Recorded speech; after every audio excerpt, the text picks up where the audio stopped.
सोमवार का दिन भगवान शिव का दिन माना जाता है और साल 2021 का यह पहला सोमवार है। आज इस खास मौके पर खबर 100 अपने दर्शकों को स्वयंभू भगवान श्री बिल्वामृतेश्वर महादेव के मंदिर लेकर चलेगा। कहा जाता है कि यहाँ पर स्वयंभू भगवान श्री बिल्वामृतेश्वर महादेव बेंट नामक टापू पर विराजमान है और श्री बिल्वामृतेश्वर महादेव के स्मरण करने से 12 ज्योतिर्लिंग की पैदल यात्रा के बराबर पुण्य मिलता है। नमस्कार, मैं हूं आपके साथ राहुल मौर्य और आप देख रहे हैं खबर 100। चलिए शुरू करते हैं हमारी एक खास रिपोर्ट।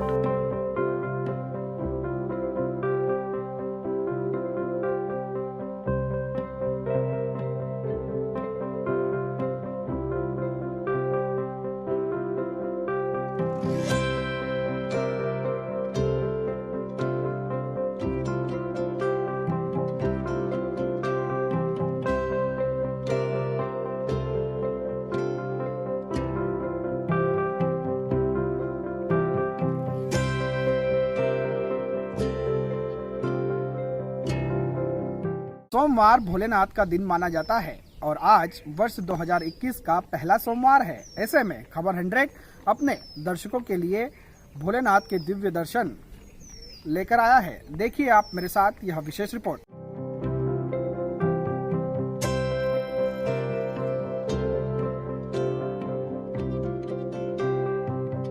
बताया जाता है कि भगवान श्री राम के पूर्वज राजा रंतिदेव ने बेंट नामक टापू पर मानव उत्थान के लिए यज्ञ का आह्वान किया था। इस दौरान सुबाहु महाबाहु नामक दैत्यों ने यज्ञ में विघ्न डालने के लिए यज्ञ कर रहे ब्राह्मणों पर आक्रमण किया था और यज्ञ में विघ्न उत्पन्न किया था। विघ्न उत्पन्न होता देख राजा रंतिदेव ने भगवान शिव की आराधना की और ब्राह्मणों ने यज्ञ में बिलपत्र और साथ ही आम पत्र की आहुतियां दी, जिससे यज्ञ कुंड में से स्वयंभू भगवान श्री बिल्वामृतेश्वर महादेव लिंगी के रूप में प्रकट हुए और अपनी देव शक्ति से सुबाहु और महाबाहु नामक असुरों का वध किया। तभी से स्वयंभू भगवान श्री बिल्वामृतेश्वर महादेव बेंट नामक टापू पर विराजमान है।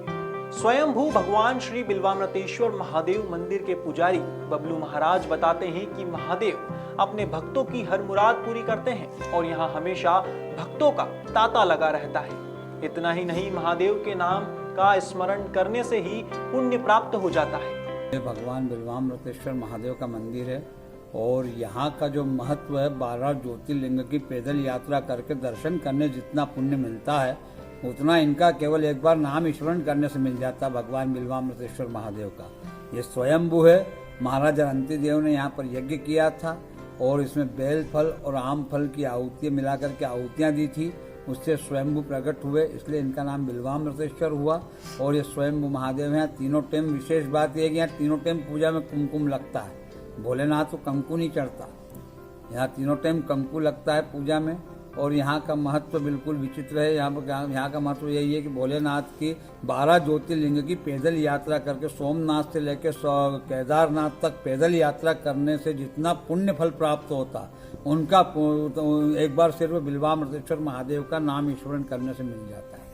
अच्छा, इसे तपोभूमि क्यों कहा जाता है? इसके पीछे क्या वजह है? यहाँ पर चारों तरफ पानी होने से कई संत महात्माओं ने यहाँ पे तपस्या की थी, जैसे दधीचि ऋषि महाराज, अघोरानंद जी महाराज और भी अन्य ऋषियों की यहाँ पर समाधि बनी हुई है।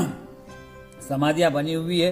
पानी के बीचों बीच तपस्या करने से सहस्त्र गुना फल प्राप्त होता है, इसलिए यहाँ पर ऋषि मुनि संत महात्मा सब तपस्या करते थे और तपोभूमि, और आज भी कई संत महात्मा अदृश्य रूप से विद्यमान यहाँ पर हैं, इसलिए क्षेत्र से सिद्ध क्षेत्र कहा जाता है और तपोस्थली कही जाती है। वहीं पंडित राघवेंद्र जोशी बताते हैं कि स्वयंभू भगवान श्री बिल्वामृतेश्वर महादेव नर्मदा के बीचों बीच बेंट नामक टापू पर विराजमान है और टापू पर घना जंगल होने के कारण नर्मदा की निर्मलता के आदि अनादि काल से यह स्थान ऋषि मुनियों की साधना का केंद्र रहा है। यहाँ भक्त महामृत्युंजय जाप, नवग्रहों के जाप के साथ ही अन्य जाप भी कराते हैं और पुण्य का लाभ लेते हैं। 3 चीज़ों का विशेष महत्व है। एक तो नर्मदा का किनारा है, भगवान भोलेनाथ का सानिध्य है, और साथ ही साथ इस स्थान का विशेष महत्व इससे भी बढ़ जाता है कि यहाँ पर दधीचि ऋषि ने तप स्थली है उनकी और यहाँ पर तप किया था। इस कारण इस स्थान का और महत्व बढ़ जाता है सामान्यतः हम जो जब पूजन आदि करते हैं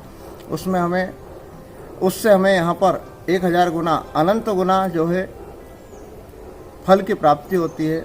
अनंतम शिव सन्निधो, इस प्रकार से पुराणों में कहा गया है।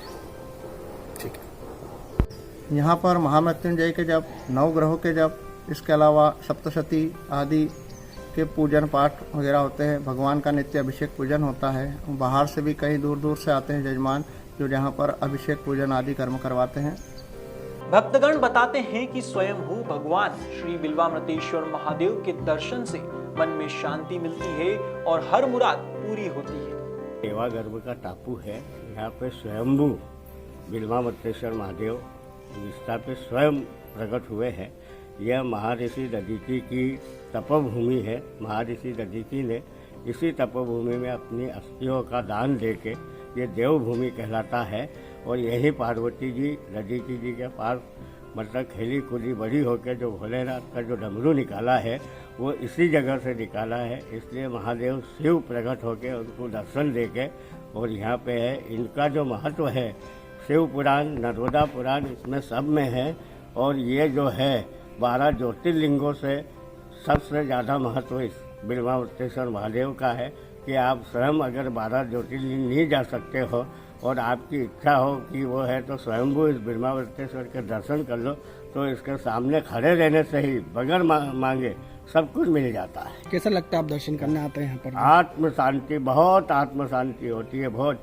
और मेरे को क्या है, यहाँ के जितने भी आसपास के लोग जो हैं उनको सबको भोलेनाथ की कृपा है, असीम कृपा है, जागीरदार महाराज की कृपा है। और मेरे तो जितने भी कार्य हैं इसी स्वयंभू के द्वारा सारे के सारे सिद्ध हुए हैं और मैं अच्छी आत्म शांति प्राप्त करता हूँ इस जगह आने। ठीक, धन्यवाद। इसका तो हम वर्णन ही नहीं कर सकते, मेरे पास कोई शब्द ही नहीं है। तो जो खुशी मेरे को मिली है आज यहाँ आने से और आत्मिक शांति।